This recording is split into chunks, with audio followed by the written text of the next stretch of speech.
Now, so the question is, where do we go from here if we don't have that model? For 30 years, I have spoken with venture capitalists, investors in private equity, investors in limited partnerships, syndicated limited partnerships, people who invest in fractional interests in real estate, all kinds of people in these various markets. And I will tell you that they do it to make money. This is how it's done. You do it to make money. And how do you make money? At least as a minority owner, there's 4 things: dividends and distributions, a residual value someday in the future, a required holding period, and a required rate of return. Those are the factors that go into how you make money. One of the things I want to point out here is there's a big distinction between a required holding period and an expected holding period. Those are very different things, especially if you're an investor in the public market. You may have an expected holding period of 5 years or 10 years, but your required holding period is about a half a second. When you're investing in private minority interests, your required holding period and it should be maybe something like your expected holding period, because you're not getting out when you think you are. So it's required holding period. I want to also point out there's a difference between required rate of return, expected rate of return, and historical rate of return. We'll get into that in just a minute. But this is the return that you should demand if you're going to invest in this investment to account for the risks. So I'm going to show you, I'm going to run through just a couple of examples of how this works in action. This company is highly sensitive to the economic cycle. I think that there's going to be a recession in here, and I think they're going to suffer. But I don't think they're going to suffer the way they used to, because I think they have excellent management.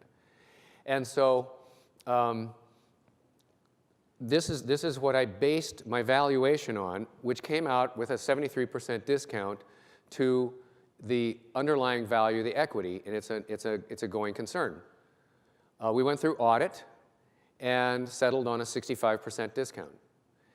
So this works. It works with the auditors. You can explain to them how this works, and they will understand that. And sometimes they will actually come to an agreement. Here's another one that went through audit recently. Now, this company right here is a vineyard holding company, and it's limited partnership interests. The lines that you see here, look at the one that's purple. It's kind of on the bottom at the beginning, and then it goes up with the green line. This is the after-tax cash flow to the limited partner. And the reason that it doesn't kick in for a while is because they first of all have to pay down their debt, and they second of all have to fund some replanting expenses. So this partnership right here is a vineyard partnership, but it doesn't look too bad, you know. I mean, after a while you get some cash flow, right? It looks like pretty decent cash flow. What I didn't show you was what the actual net asset value was on this, and that's the blue line at the top. These things make very little money, relatively speaking. And I think I was talking with Chris Trahern about this, about ranches and farms and agricultural properties. These kinds of things are notoriously overvalued relative to their economic return, but people do it anyway. And by the way, in this particular partnership, you would be in this for 30 years at a minimum. These people only buy property they never sell property. You will not see a residual value. I don't think you actually will see a residual value. So we went through audit with this. It was a 90% discount, and the IRS agreed to a 73% discount, which I thought was just, I mean, I would have really liked to have gone to tax court on this. But of course, you have to be careful what you wish for. Here's another one. This is a really good little company. Owns a bed and breakfast. Good cash flow. 59% discount. Just so you'll know, so what you do, this gives you some kind of a window into the end game on this thing, which is that it's you get your initial return, your required rate of return, you get to the value. You go back around and you calculate after you're done sifting through all the information. And by the way, if you look on this, you'll also see there's a capitalization of earnings in this, because I also look at the secondary partnership market and get market transactions that are similar from the standpoint of yield on net asset value. So you can calculate value in a variety of different ways using the income approach. But what you do when you're done is you go back and if you've got a discounted cash flow analysis, you can reverse engineer it using a goal-seek function in Excel to get to the IRR that equates the value with the future cash flows.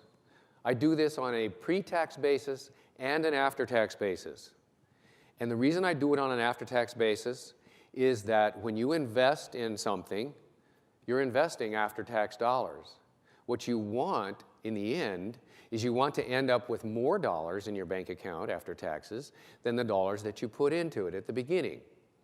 And so that's why I think it's really important to think about after-tax investments as well as pre-tax investments.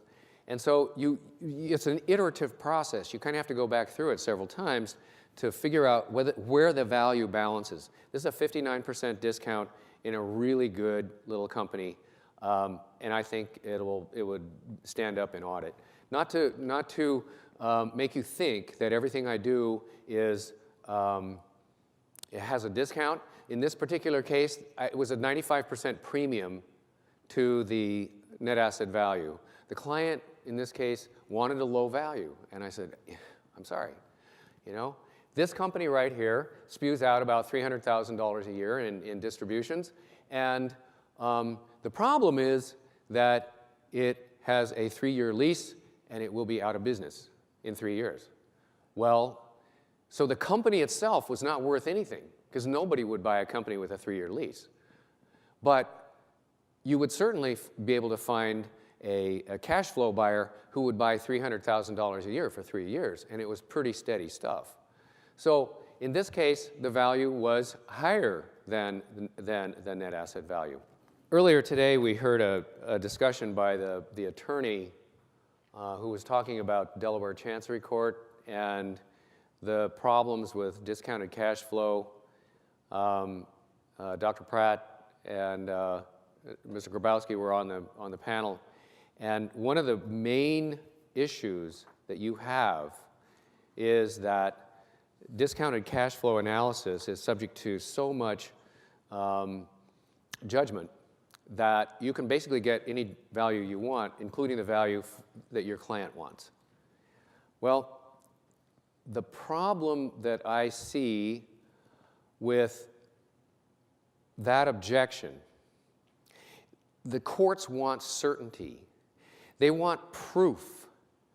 They want everything to be just buttoned up and really, without it, you've got to get a number, and you have to prove that number. The problem with that attitude is that that does not exist in the real world. The thing is, we don't live in Disneyland. Things are not neat and tidy. You're not able to actually prove all this stuff. I don't think you can do that. The only thing that we really can do, I think, is to get some kind, there's a couple of thoughts here, but the most important one that I think is that we need to develop some kind of language for talking about the uncertainty that investors have in the real world and how they handle that uncertainty. Because that's the key issue here. How do real investors actually handle that kind of uncertainty? So what I was thinking about is using some kind of a probability distributions on the various factors that we talked about, which is distributions and dividends, a residual value, holding period, and required rate of return.